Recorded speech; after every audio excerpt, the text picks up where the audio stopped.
Existe reencarnação? Hoje as doutrinas espíritas estão sendo bastante divulgadas em filmes, novelas, livros, na arte e em muitos meios de comunicação. Seu principal ensino é a reencarnação. E agora eles estão até usando a Bíblia para provar que existe reencarnação. Com isso, o Espiritismo ele tem ganhado muitos adeptos e simpatizantes. Fui espírita há 9 anos e há 20 anos estudo a Bíblia e creio piamente que a Bíblia é a palavra de Deus. E nela encontramos a verdade de forma absoluta. E ela deixa bem claro que o Espiritismo, como a reencarnação, são uma das maiores estratégias e mentiras do inimigo para enganar e desviar as pessoas da verdade, principalmente da salvação em Jesus Cristo. Para que você entenda melhor, a reencarnação é um dos principais ensinos do Espiritismo, onde afirma que o ser humano nasce e depois que morre, renasce ou nasce novamente em outro lugar e em outro corpo. E isso vai continuar até alcançar um nível espiritual de perfeição e habitar em um plano perfeito e elevado, como se fosse um tipo de paraíso onde tudo é perfeito. E esse processo de morrer e nascer vai acontecer até a pessoa pagar por todos os seus erros e pecados e alcançar o nível de perfeição e purificação a ponto de não precisar reencarnar mais. Reencarnar é tornar carne novamente ou nascer de novo. Lembrando que na reencarnação a pessoa pode ser homem em uma e na próxima ela pode vir como mulher, pode nascer em um país e na próxima nascer em outro, e às vezes pode até nascer de novo na mesma família. O mais absurdo é que tem religiões que acreditam que a pessoa pode reencarnar em um animal, um inseto, uma planta, uma pedra e assim por diante. Porém, o mais incrível e absurdo é uma pessoa que se diz cristã acreditar em reencarnação. Pois se ela existe, automaticamente a missão e o sacrifício de Cristo foi em vão, sem nenhum valor. O propósito da reencarnação é a purificação, evolução e aperfeiçoamento do espírito ou do ser humano através do aprendizado e sofrimento pelos erros ou pecados cometidos nas vidas anteriores. Mas o apóstolo Paulo nos diz o seguinte, em 1 Coríntios, capítulo 15, versículo 3, a parte B, que Cristo morreu pelos nossos pecados, segundo as Escrituras.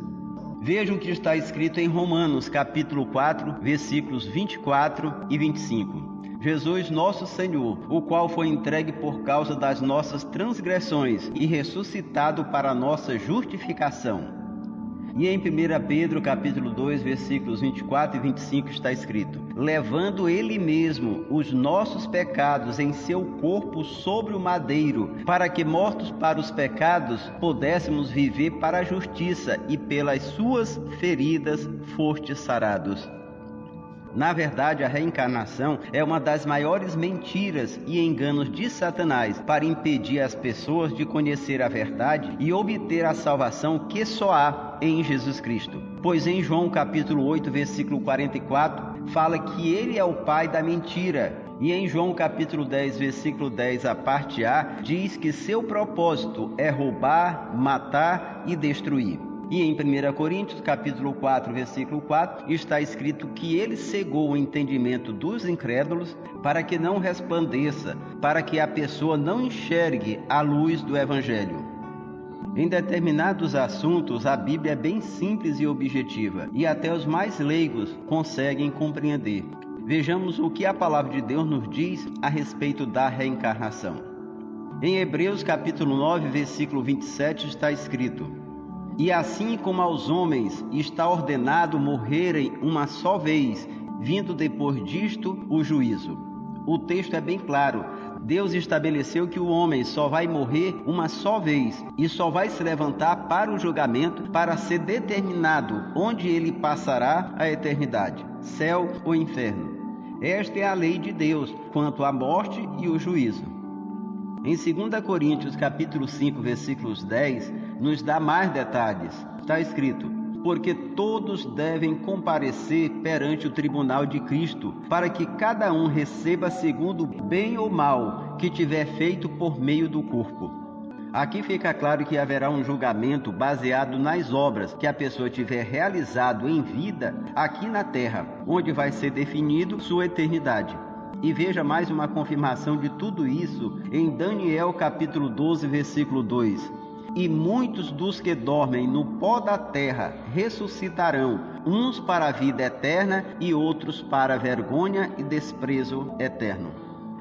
Vemos que em nenhuma destas passagens existem imagens para se acreditar na reencarnação, onde a pessoa pagará por seus erros e pecados em uma nova vida na terra e retornará quantas vezes for necessário até alcançar a plena perfeição ou purificação.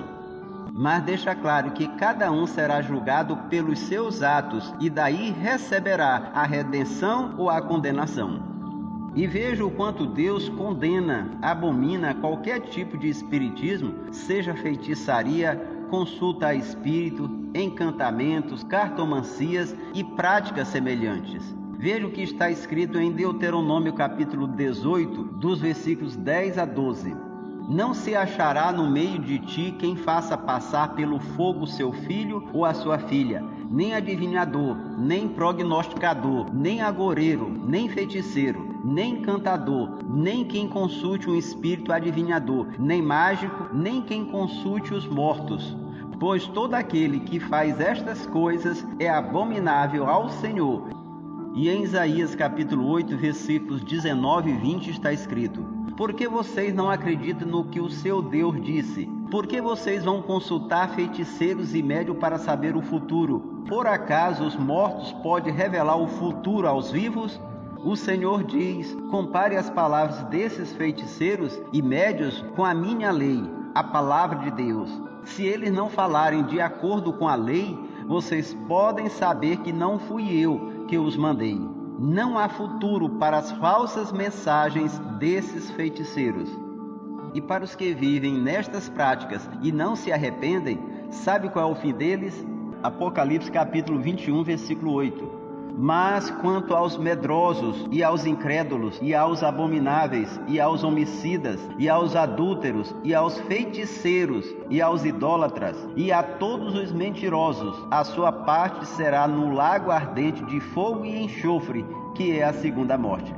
Quero concluir falando pelo menos de duas passagens que os espíritas usam ou interpretam erradamente para provar a reencarnação.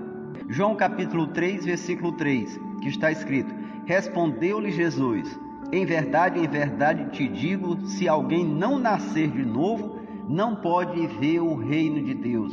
E no versículo 7 está escrito: não te admires de eu te haver dito, necessário vos é nascer de novo. Logicamente, se eu for interpretar estes versículos de forma isolada, sem considerar o texto e o contexto para saber exatamente o assunto que está sendo tratado, com certeza eu vou acreditar que aqui se trata de reencarnação. Mas se você ler os outros versículos, verá que o próprio Nicodemos, que estava conversando com Jesus, interpretou errado as suas palavras. E veja o que ele falou no versículo 4. Perguntou-lhe Nicodemos: como pode um homem nascer sendo velho? Porventura pode tornar a entrar no ventre de sua mãe e nascer? E Jesus respondeu em seguida, nos versículos 5 e 6: em verdade te digo, que se alguém não nascer da água e do Espírito, não pode entrar no reino de Deus. E o que é nascido da carne é carne, e o que é nascido do Espírito é Espírito. E veja a conclusão nos versículos 9 e 10. Perguntou-lhe Nicodemos: como pode ser isto? Respondeu-lhe Jesus: tu és mestre em Israel e não entendes estas coisas? Jesus Cristo estava falando da salvação da alma e do nascimento espiritual que acontece quando a pessoa crê nele e o aceita como Senhor e Salvador. Veja a conclusão de tudo na fala de Jesus Cristo para Nicodemos nos versículos 16, 17 e 18. Porque Deus amou o mundo de tal maneira que deu o seu Filho unigênito, para que todo aquele que nele crê não pereça, mas tenha a vida eterna. Porque Deus enviou o seu Filho ao mundo, não para que julgasse o mundo, mas para que o mundo fosse salvo por ele. Quem crê nele não é julgado, mas quem não crê já está julgado, porquanto não creu no nome do unigênito Filho de Deus. E veja o que o apóstolo Paulo diz em 2 Coríntios 5,17. Pelo que, se alguém está em Cristo, nova criatura é. As coisas velhas já passaram e eis que tudo se fez novo. Ou seja, a partir do momento que a pessoa recebe a Cristo como Senhor e Salvador, ela se torna nova criatura. E aqui é dito, aquele que está em Cristo, nova criatura é. E em 1 Pedro capítulo 1, versículo 23, é enfatizado mais ainda. Está escrito: pois vocês nasceram de novo, não para uma vida que pode ser destruída, mas para uma vida que durará para sempre, porque vem da eterna e viva palavra de Deus. E o mais importante, depois desse novo nascimento espiritual, está escrito em Romanos capítulo 8, versículo 1. Portanto, agora nenhuma condenação há para os que estão em Cristo Jesus. Ou seja, as pessoas que creram e aceitaram a Cristo como Salvador foram livres dos pecados cometidos e estão livres da condenação eterna. E quero que todos lembrem qual é a vontade de Deus, que ele fala em 1 Timóteo capítulo 2, versículo 4 e 5.